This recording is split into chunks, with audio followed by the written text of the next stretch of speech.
All right, so picking back up here, we got 56 yards, 16 feet. You said divide by 3, that's 5 yards with a leftover foot. When we add the 5 yards on, our final answer here, Sam, comes to? 16. Oh, yeah, yards. Just between yards and, obviously, 1 foot. 1 foot. How many had 61 yards? 1 foot for number 155. And number 156, Bryson, I'm dividing here the 16 gallons into quarts by 3. How many times 3 go to 16? 5, but how many leftover gallons are we going to have here? 1. What do I have to do with the leftover gallon? Turn it into 4 quarts. So really, Bryson, I've got 6 quarts. 6 quarts. Now that I've got 6 quarts, I do what with it? You divide it by 3. To get 2. 2 quarts. How many had 5 gallons? 2 quarts on 156. On the top of the next page, 7,200 seconds. Who got an answer for a number of hours? Corey, what'd you have? 120. Not 120 hours. It should be 120 minutes. If you divide by 60, that'll give you 120 minutes. But how many hours does that become, Griffin? 2 hours. 2 hours is correct. How about number 158? 96 fluid ounces. How many quarts? 96 fluid ounces. How many quarts we wind up with? Sam nervously raises his hand. Okay, Sam? 288. Oh, you went the wrong way. We're going from little fluid ounces to, well, not initially quarts, class. We should initially go from fluid ounces to pints. Divide by 16. But then from pints to quarts, we divide again. End up with what, Michael? 3 quarts. 3 quarts is our answer. We're going to talk a little bit more about that kind of thing in just a little bit. For now, though, questions on basic units, compound units, mixed measures, any questions on that? All right, let's take a quiz. Clear your desk, except for a clean sheet of paper and a pencil. Clean sheet of paper. You don't need to be talking about it. Clean sheet of paper. You know this stuff. You just did great with it a second ago. So this is an opportunity for you to crush it and make 100 on a quiz. I mean, this is great. It's great news. Build on last quiz that was really, really exceptionally well. So let's have another exceptionally good one. 1 clean sheet of paper and a pencil. Is there going to be any burners for our house? Obviously not, since I haven't taught it yet. And I've repeatedly said you're not going to be tested on that this year.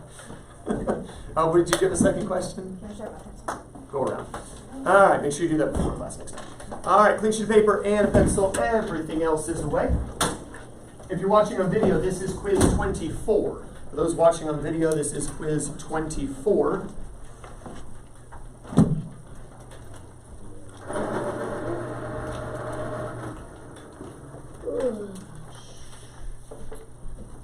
You need blank paper out, Sam. Yeah, I forgot my phone. You forgot any and all paper? 2. You have no paper, Samuel? 6.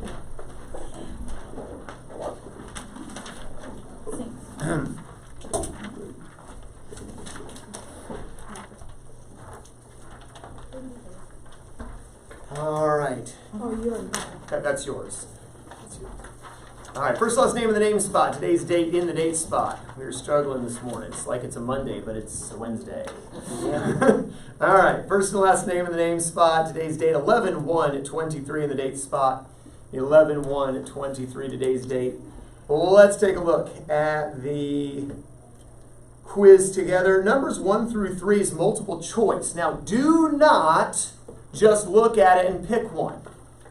That's not how this works. That's how it works on a history or science. That's not how it works in math. Work it out off to the side, and then you know what the correct answer is. You are not guessing. You are not hoping you get it right. Work it out off to the side. Then for numbers 4 through 10, work those out, write the answers in the blank.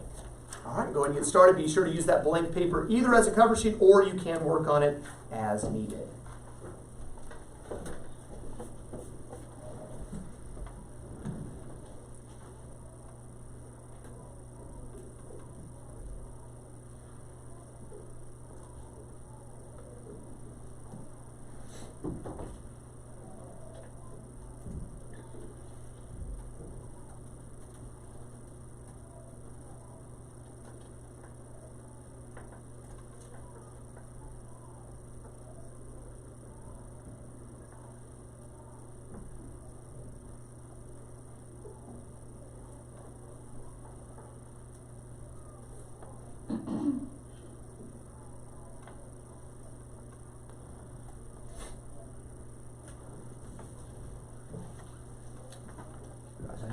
paper as you work.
Yeah, you're working.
blank pages, cover sheet.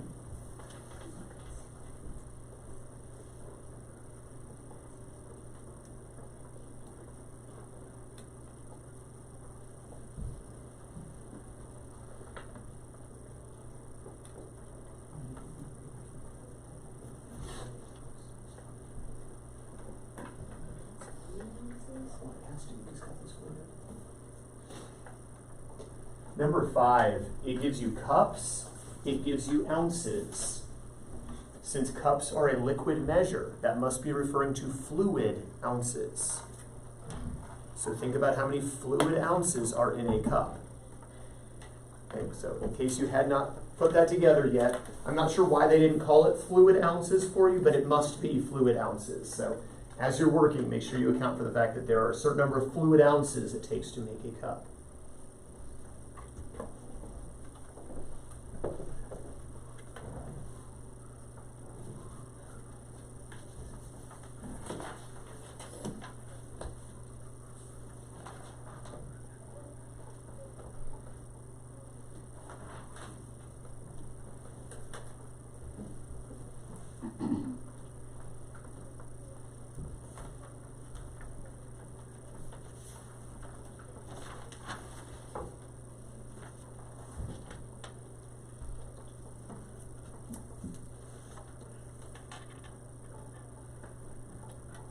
About 2 more minutes to be finishing up.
Just another minute to be finishing up.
And we'll collect these from you. If you would just have out some paper. Just have out some paper if you would please. We don't have a whole lot of time, not as much time as I would have liked, but again, this is not going to be tested anyway. So I just want to kind of discuss with you what dimensional analysis is. If you want to, you can go ahead and look over the section in your textbook, section 6.5. Again, that will not be tested in here. The idea behind dimensional analysis, and some of you may have seen me doing this in the physics class with my physics students, The real purpose of it is to work with complex units, not our routine everyday units like feet or inches, things like that. But you could use it for this. One of the benefits to dimensional analysis is you don't have to think, wait, is this larger to smaller, smaller, larger? Do I multiply, do I divide? You don't have to worry about any of that. With dimensional analysis, you always multiply. You say, how does that work? Well, the key is with dimensional analysis, you are going to multiply something. I don't know, maybe it's 36 feet, and you're going to multiply it by 1. You say, what good does that do? Well, listen, the number 1 can be written a lot of different ways, can't it? It can be written 100%. That means 1. It can be written 5/5, couldn't it? That means 1. After all, isn't that what we do with fractions? If we had like 3/4 plus 7/8, we would multiply top and bottom class by what? 2. But by multiplying by 2/2, we are really multiplying class by 1, which is why 6/8 is the exact same thing as 3/4, right? Well, the key is the numerator and denominator just have to be equal. They don't necessarily have to be identical. They just have to be equal. So imagine if I made a fraction, and in the fraction I said 16 ounces over 1 pound. Is that fraction equal to 1? Yep. Because the numerator and denominator are equal. Or if I said 1 pint over 2 cups, isn't that fraction equal to 1? So let's suppose we wanted to take 36 feet, and we wanted to say how many yards is 36 feet? Well, all I have to do is multiply by a fraction that equals 1. And you're going to do this. You're going to think to yourself, what do I know about yards and feet, class? 3 feet equals a yard. So here's what I can do. I'm going to multiply by a fraction, and I'm either going to multiply by 3 feet over 1 yard, or I'm going to multiply by 1 yard over 3 feet. You say, but Mr. Nasky, how do you know which one to do it? Well, put the 36 feet over 1. Make it a fraction also. After all, if you're going to multiply by a fraction, this ought to be a fraction. And the key is you want feet in the numerator to cancel with feet in the denominator. This is the way we want to multiply it. We're going to multiply by a yard over 3 feet, just like if I had the 36, for instance. 36 and 3 can cancel, class, to give me 12 and 1. Well, that's because there's a 3 in both of them, right? I'm just canceling out the 3. A 3 here, a 3 there, they cancel. A foot here, they cancel. Now, if you multiply 12 over 1 times 1 yard, what do you get? 12 yards. Now, again, realistically, we look at it as we're like, I think I can handle 36 feet. That's smaller or larger, divide by 3, right? So again, this isn't critical to be able to do this, but it could be helpful if you had, say, a multi-stage problem. Let me just throw one at you here. I'm going to steal one from the book, and then I'm going to make up one that will, I think, illustrate this even better.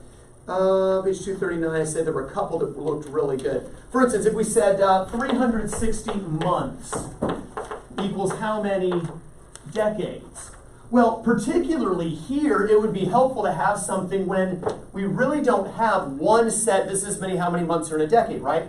So we think about it this way. I'm going to start by putting the 360 months class, and you can do this on your paper with me. Put the 360 months over 1. And we need to think, what do I know about months, class? 12 months in a year. So what I'm going to do is I'm going to multiply, class, by a fraction. The fraction is going to have 12 months in it, and it's going to have a year in it.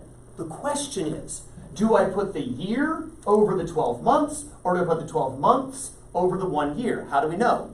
I need to cancel the months, which means the months have to go on the bottom. Does that make sense? If that happens, months cancel. So it's got to be 1 year over 12 months. But now look at what unit I have right now, class. Right now I have years. That's the only unit left. The months are gone now, right? I have years left. What unit do I want? Decades. So let's think about it. What do I know about years and decades? 10 years in 1 10 years in a decade, right? Now, here's the question. I can either put the 10 years over the decade or the decade over 10 years. Which way does it gotta be? The 10 years has to go where? On the bottom. On the bottom, because I need the years to cancel, and the 1 decade can go at the top. Now, when I multiply, remember we said if we multiply fractions, let's just take something like 3/4 times 5/7. Well, if nothing cancels, or if nothing else cancels, we just multiply across. 3 times 5, 15. 4 times 7, 28, boom, we're done. We'll multiply across the top. 360 times 1 class, 360. Similarly, across the bottom, 1 times 12 times 10, 120.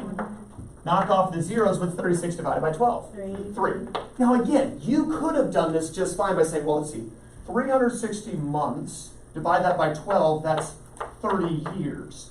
30 years divided by 10 gives 3 decades. We didn't have to use dimensional analysis for this.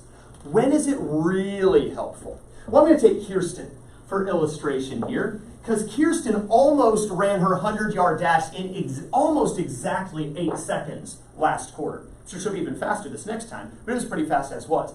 If she can run 100 yards in 8 seconds, then her speed was 100, no, not 100 yards, 50 yards. It's a 50-yard dash. People on YouTube are like, man, she's an Olympian. 50 yards in 8 seconds. She's fast, she's not that fast. All right, so she's running at a rate of 58 yards per second. Now, here in America, do we measure speed in how many yards per second you run? No. How do we measure speed, class? Miles per hour. That's what we do, miles per hour, right? Drive down the highway, miles per hour. Okay, so the question is, if she ran 50 yards per 8 seconds, notice this is a complex unit here, right? How many miles per hour is that? This is the kind of thing we can do with dimensional analysis. So for instance, I don't want yards, class, I want miles. What do I know about yards and miles? 1,760 yards in 1 mile. There's 1,760 yards in a mile, right? Now here's the question. Where do I put the mile and where do I put the 1,760 yards? On the bottom. The 1,000, stay with me, the 1,760 yards goes on the bottom and the 1 mile goes on the top. Now what I've got, class, is miles per second?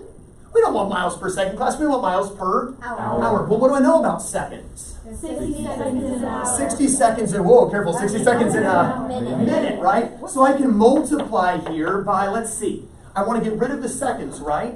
So where do I put the minute, where do I put the 60 seconds? Seconds on the top. Put the what? Minutes on the top. Minutes on the bottom, put the 60 seconds on the top so that the seconds cancel. And now look at what units I have left, class. Miles, minutes. Miles per minute. I want miles per hour, okay? What do I know about minutes, class? 60 minutes an hour. 60 minutes in an hour, okay? So how do I set up the fraction if there's 60 minutes in an hour? 60 on the top and seconds. Put your 60 minutes on the top. Why do the 60 minutes have to go on the top? To cancel the minutes. And I'll have 1 hour on the bottom. Now, let's multiply across the top. I need 50 times 60 times 60. No, I don't. 0, 0, 0. I'm going to hang all 3 zeros. What's 5 times 6? 30 times 6. 180. So if I were to multiply across the top, it'd be 180,000. Now let's multiply across the bottom. 8 times the 1,760, real quick. 0, 48, 750. 60, careful. 14. 14. All right, so this gives me a 14,080. That's miles per hour. Knock off the zeros. It would take just a little bit to do this. For sake of time, since the bell already rang anyway, I'm going to pull out the calculator here. And to be fair, in physics, they could use calculator, right? So we'll take the, and I'm lazy. So we'll divide this by 1408. And Kirsten, here you go. You were running 12.78, etc. It keeps going. It divides. It's a big long decimal. About 13 miles per hour when you were running your 100-yard or 50-yard dash the other day. Well, it was about like a month ago. But anyway, this is where dimensional analysis is useful. But the premise, listen, that you're going to need to know for next year is you just make a fraction so that the top and bottom are equal to each other, and you rig it so the units cancel. That's all dimensional analysis is. So, anyway, don't have to know that for Friday's test. No homework this evening. We'll take a look at more stuff we'll be reviewing in our lesson tomorrow. Have a wonderful rest of your day.